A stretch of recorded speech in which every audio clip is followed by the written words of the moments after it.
नमस्कार, Byju's IAS Hindi platform पर आपका स्वागत है। आज हम लोग 29 दिसंबर 2021 के दैनिक क्विज की चर्चा करेंगे, जो कि आपके आगामी संघ लोक सेवा आयोग की प्रारंभिक परीक्षा के दृष्टिकोण से लाभदायक सिद्ध हो सकता है। तो आइए पहले प्रश्न की ओर चलते हैं। उड़ीसा के प्रसिद्ध सूर्य मंदिर के संदर्भ में निम्नलिखित कथनों पर विचार कीजिए। इसे 13वीं सदी में पूर्वी गंग साम्राज्य के राजा नरसिंह देव प्रथम ने बनवाया था। यह कथन एकदम सत्य है। दूसरा है, इसे 1984 में यूनेस्को विश्व धरोहर स्थल घोषित किया गया था। यह भी एकदम सत्य है। तीसरा है, एक समय में नाविकों ने कोणार्क के इस सूर्य मंदिर को ब्लैक पैगोडा कहा था, क्योंकि यह जहाजों को अपनी ओर खींच लेता था, जिसकी वजह से जहाज दुर्घटनाग्रस्त हो जाते हैं। तो इसके पीछे कई पौराणिक कथाएं प्रचलित हैं। कहा जाता है कि इस मंदिर के शिखर पर 52 टन का एक चुंबकीय पत्थर लगा हुआ था, जिसके प्रभाव से वहां समुद्र से गुजरने वाले बड़े बड़े जहाज मंदिर की ओर खींचे चले आते थे, जिससे उन्हें भारी क्षति हो जाती थी। तीसरा कथन भी सत्य है, अतः उत्तर क्या होगा? डी होगा। इंडियन एक्सप्रेस में आई हुई खबर है, added by British for stability sand inside sun temple में बी क्लियर्ड। तो यह कोणार्क का सूर्य मंदिर से संबंधित खबर है, इंडियन एक्सप्रेस में आई हुई है, और यह उड़ीसा के पुरी जिले के पुरी शहर में स्थित है। 1236 से 1264 में गंग वंश के राजा नरसिंह देव द्वारा यह बनाया गया था, और यूनेस्को में मैंने बताया ही। और इसमें जो सूर्य देव के रथ के रूप में निर्मित है, यह कलिंग शैली से निर्मित है। संपूर्ण मंदिर स्थल का एक 12 जोड़ी चक्रों वाला 7 घोड़ों से खींचे जाते सूर्य देव के रथ के रूप में इसे बनाया गया है। और कोणार्क का जो मुख्य मंदिर है 3 मंडपों से बना है। इनमें 2 मंडप ढह चुके हैं। वहीं तीसरे मंडप में जहां मूर्ति स्थापित थी, अंग्रेजों ने स्वतंत्रता से पूर्व ही रेत तथा पत्थर भरवाकर सभी द्वारों को स्थायी रूप से बंद करवा दिया था, ताकि मंदिर और क्षतिग्रस्त ना हो पाए। तो इसी की सफाई के लिए यह फिर से चर्चा में आया है। तो एक समय में समुद्री यात्रा करने वाले लोग इस मंदिर को ब्लैक पैगोडा भी कहते थे। तो यह भी कथन सत्य। अब बढ़ते हैं दूसरे प्रश्न की ओर। निम्नलिखित में से कौन राज्य विधानसभा के अध्यक्ष के लिए चुनाव की तारीख तय करता है?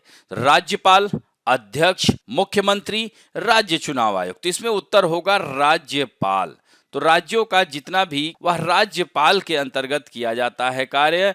तो पिछले फरवरी से, यानी इस फरवरी में ही वहां का लोकसभा स्पीकर अपने पद से त्यागपत्र दे दिए थे, और वह कांग्रेस से थे, तो कांग्रेस से प्रदेश अध्यक्ष हो गए। तो अभी खाली था। तो इस समय वहां का शीतकालीन सत्र चल रहा था। तो वहां की सरकार यह चाहती थी कि वह जो है लोकसभा स्पीकर का चुनाव कर ले, लेकिन इस तरह से सरकार और राज्यपाल के बीच काफी तनाव बढ़ गया, और महाराष्ट्र सरकार ने टाला स्पीकर का चुनाव। तो इसमें यही महत्वपूर्ण मुद्दा हो जाता है कि राज्य की जो महाविकास अघाड़ी सरकार के दावों के विपरीत मंगलवार को शीतकालीन सत्र के अंतिम दिन विधानसभा अध्यक्ष का चुनाव नहीं हो सका। तो राज्यपाल भगत सिंह कोश्यारी द्वारा इसके लिए अनुमति न दिए जाने के बाद राकंपा यानी राष्ट्रवादी कांग्रेस पार्टी अध्यक्ष शरद पवार और मुख्यमंत्री उद्धव ठाकरे के बीच चर्चा हुई। फिर उसके बाद अब विधानमंडल के बजट सत्र के दौरान यह चुनाव होने वाला है। इसके पहले मंगलवार को विधानसभा अध्यक्ष के चुनाव को लेकर राज्यपाल व राज्य सरकार के बीच तनाव पैदा हो गया था, क्योंकि राज्य सरकार ने कहा कि अगर राज्यपाल अनुमति नहीं देते हैं तो वह जो है स्वीकृत मान करके चुनाव कराएंगे। लेकिन राज्यपाल ने विधानसभा अध्यक्ष का चुनाव ध्वनिमत से कराए जाने के नियम को असंवैधानिक बताते हुए विधानसभा चुनाव की अनुमति देने से इनकार कर दिया। तब अघाड़ी सरकार ने इसे टालने की बात की या टालने का फैसला किया। तो याद रखेंगे, राज्यपाल ही चुनाव की तिथि तय करता है। अब बढ़ते हैं तीसरे प्रश्न की ओर। इनमें से किन उत्पादों को भारत में जीआई टैग प्रदान किया गया है? मणिपुर का मणिपुरी काला चावल, ये एकदम सत्य है। उड़ीसा का रसगुल्ला, ये भी सही है। बिहार का भागलपुर सिल्क, ये भी सही है। गोवा का फेनी, वह एक तरह की शराब होती है, यह भी सही है। राजस्थान का पाटन पटोला, तो यह जो है पाटन पटोला गुजरात का है, ना कि राजस्थान का। तो इस तरह पांचवा नहीं होगा, तो 1 2 3 4, अतः उत्तर सी होगा। तो यह द हिंदू में आई हुई खबर है। अरुणाचल प्रदेश आपातानी, आपातानी वहां की जनजाति है। जैसे अरुणाचल प्रदेश में आपने सुना होगा डाफला, मिरी, अबोर, मिसमी, आपातानी, मिनियोंग, यह सब वहां की जनजातियां हैं। तो वहाँ का जो टेक्सटाइल है, आपातानी टेक्सटाइल उत्पाद के लिए भौगोलिक संकेत यानी जीआई टैग की मांग के लिए एक आवेदन जीरो प्रोड्यूसर कंपनी लिमिटेड नामक एक फर्म द्वारा दायर किया गया है। तो ये आपातानी बुनाई कहाँ होती है? तो अरुणाचल प्रदेश के लोअर सुबनसिरी जिले की रहने वाली आपातानी जनजाति से यह आती है, और इस जनजाति का बुना हुआ कपड़ा अपने ज्यामिति और जिग जैग पैटर्न और इसके कोणीय डिजाइनों के लिए जाना जाता है। तो यहाँ पर जो शॉल है, जिलॉन या जैकेट जिसे सुपुंतरी कहा जाता है, यह बुनती है यहाँ की यह ट्राइब्स। तो इस तरह से इस जनजाति का जो पारंपरिक हथकरघा एक प्रकार का करघा है जिसे चिचिन कहा जाता है, और यह न्यासी जनजाति के पारंपरिक हथकरघे के समान है। और जीआई टैग क्या होता है?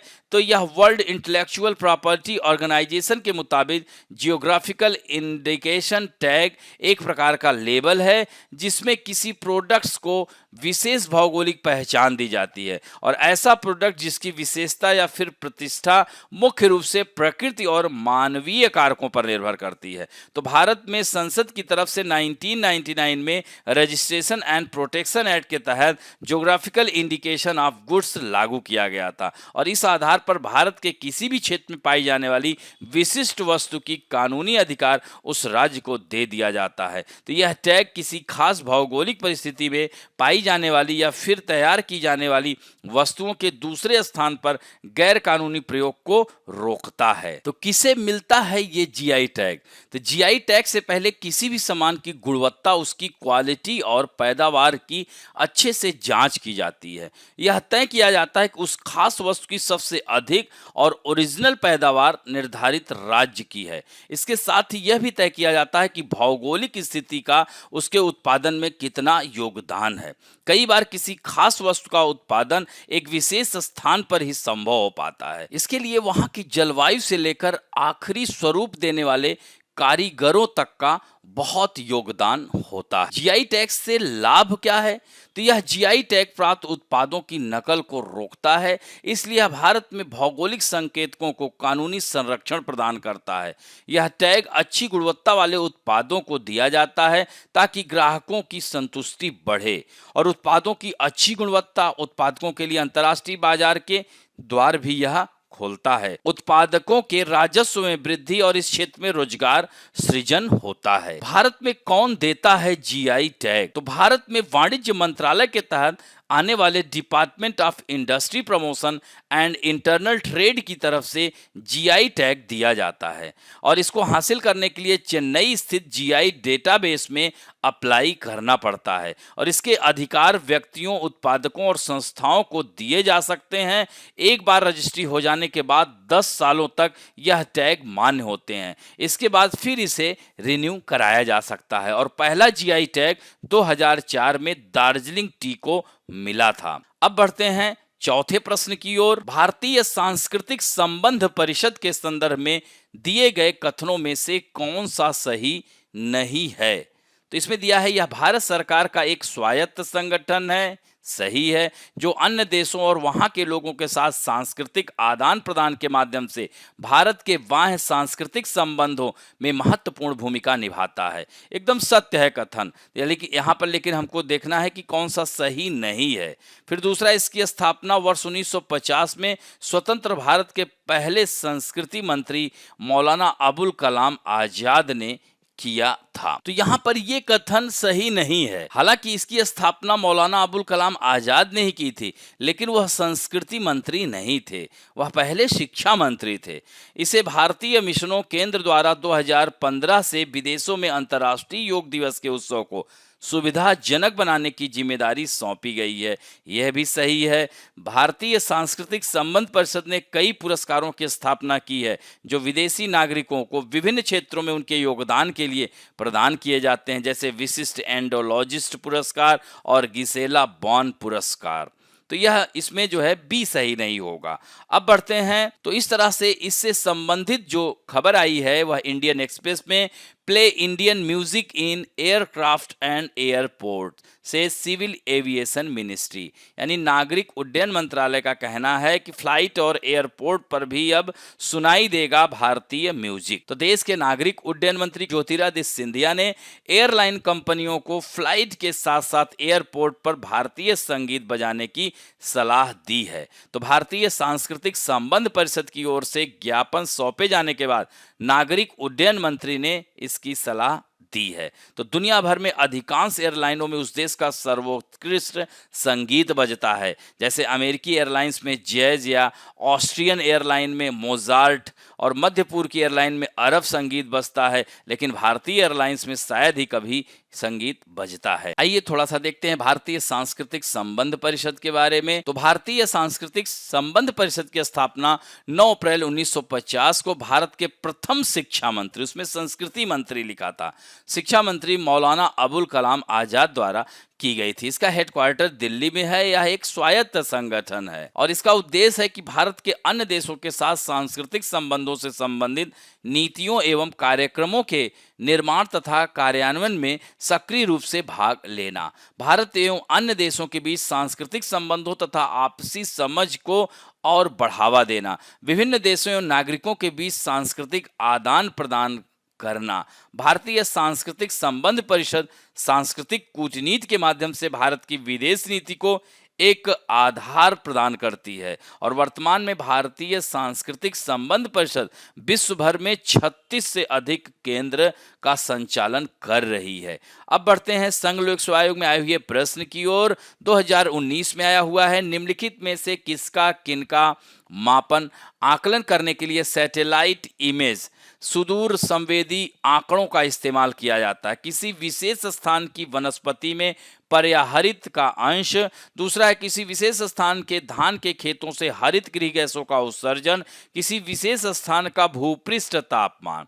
यह तीनों कथन सही होगा, अतः आंसर डी होगा। तो किसी विशिष्ट स्थान की वनस्पति में क्लोरोफिल सामग्री को मापना भी संभव है, क्योंकि क्लोरोफिल अन्य तरंगदैर्घ्य की तुलना में हरे और निकट अवरक्त स्पेक्ट्रम में अधिक प्रकाश को प्रतिबिंबित करता है। तो उपग्रहों से रिमोट सेंसिंग भी ग्रीन हाउस गैस मिट्टी के उत्सर्जन के बारे में जानकारी प्रदान कर सकता है, जो दृश्य और लघु तरंगदैर्घ्य से छोटे तरंगदैर्घ्य बैंड में परावर्तित सूर्य के प्रकाश की तीव्रता के माप के आधार पर क्षोभ मंडल, निकट सतह कार्बन डाइऑक्साइड और मीथेन सांद्रता का भी अनुमान लगाता है। कुछ विशिष्ट स्थानों पर सतह का तापमान का भी। भारतीय वैज्ञानिक क्लाउड प्रवण चावल की उपग्रह इमेजरी द्वारा उत्पन्न उच्च संकल्प मानचित्रों का भी अध्ययन करते हैं। अब बढ़ते हैं आज के फैक्ट ऑफ द डे में, भारत में नए कोविड टीके और दवा। तो यहाँ पर देख सकते हैं इंडियन एक्सप्रेस में आई हुई खबर है। यहाँ पर ये देख रहे हैं ना, ये वैक्सीन है, प्रोटीन सब यूनिट वैक्सीन है ये।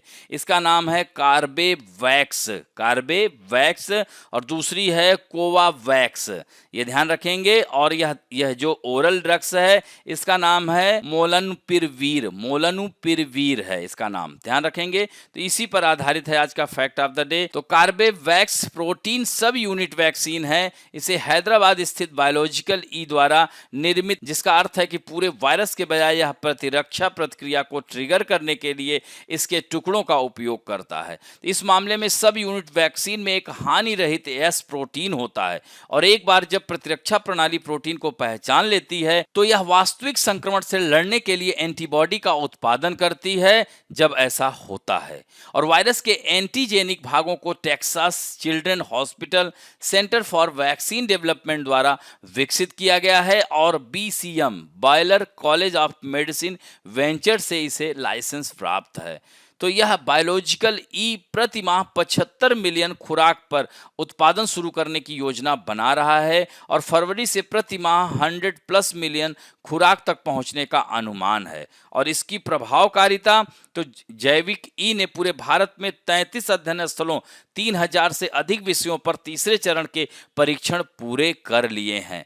और इसके बारे में यही कहा जा रहा है कि यह डेल्टा स्ट्रेन के खिलाफ एंटीबॉडी टाइट्स को बेअसर करना प्रकाशित अध्ययनों के आधार पर रोग सूचक संक्रमण की रोकथाम के लिए 80% की वैक्सीन प्रभावशीलता को दर्शाता है। तो इस तरह से उससे अधिक की भी यह मूल्यांकन करने के लिए चरण 3 सक्रिय नैदानिक परीक्षण भी आयोजित किया गया। क्या यह टीका कोविशील्ड से बेहतर है? तो यही पाया गया कि यह कोविशील्ड से बेहतर है। दूसरा है कोवावैक्स। तो यह पुनः संयोजक नैनो पार्टिकल वैक्सीन है। तो सीरम इंस्टीट्यूट ऑफ इंडिया द्वारा निर्मित कोवावैक्स भी एक प्रोटीन सब यूनिट वैक्सीन है, लेकिन पुनः संयोजक नैनो पार्टिकल तकनीक का उपयोग करता है और इसे अमेरिका स्थित नोवावैक्स ने विकसित किया है। तो स्पाइक प्रोटीन की हानि रहित प्रतियां कीट कोशिकाओं में उगाई जाती हैं, फिर प्रोटीन को निकाला जाता है और वायरस जैसे नैनो कणों में इसे इकट्ठा किया जाता है। तो इसका भी प्रभाव यही कह सकते हैं, इसका जो प्रभावकारिता है इसको SII ने कहा है, सीरम इंस्टीट्यूट ऑफ इंडिया ने, कि टीके का मूल्यांकन 2 चरण 3 परीक्षणों में किया गया है। और तीसरा जो वो दवा है मोलनुपिरवीर ओरल एंटीवायरल दवा है। तो अमेरिकी फर्म रिजबैक बायोथेराप्यूटिक्स और मर्क के सहयोग से विकसित मोलनुपिरवीर शुरू में इन्फ्लुएंजा के इलाज के लिए, कोविड रोगियों के इलाज के लिए एक पुनर्निर्मित ओरल एंटीवायरल दवा है। तो कोविड-19 के साथ वयस्क रोगियों के इलाज के लिए इसे मंजूरी दे दी गई है, जिनमें बीमारी के बढ़ने का उच्च जोखिम है। मोलनुपिरवीर 200 मिलीग्राम की गोलियों में आता है। भारत में 5 दिनों के लिए प्रतिदिन 2 बार 800 मिलीग्राम की सिफारिश की जाती है। इसका निर्माण 13 भारतीय दवा निर्माताओं द्वारा किया जा रहा है, जैसे doctor Reddy's, Natco, Hetero, Optimus, Aurobindo, Mylan, Cipla, Sun Pharma, Torrent, BDR, Pune स्थित एमक्योर। इसकी प्रभावकारिता तो यूके के दवा नियामक ने 4 दिसंबर को मोलनुपिरवीर को मंजूरी दे दी और यह सुरक्षित और प्रभावी पाया गया। तो अमेरिका ने भी इसे लगातार 5 दिनों से अधिक समय तक या 18 वर्ष से कम उम्र के रोगियों में उपयोग के लिए अधिकृत नहीं किया है, क्योंकि यह हड्डी और उपास्थि के विकास को प्रभावित कर सकता है। भारत में 93% से अधिक ऑक्सीजन स्तर वाले वयस्क कोविड रोगियों के इलाज के लिए सिफारिश की जाती है और जिनके रोग के बढ़ने का उच्च जोखिम होता है, और यह कि दवा केवल नुस्खे के तहत खुदरा द्वारा बेची जाती है। अब आज का अंक यहीं पर समाप्त करते हैं। आशा करता हूं कि आज का भी यह वीडियो आप लोगों को अच्छा लगेगा, और अच्छा लगे तो प्लीज लाइक, शेयर, सब्सक्राइब और बेल आइकन दबाना ना भूलें। धन्यवाद।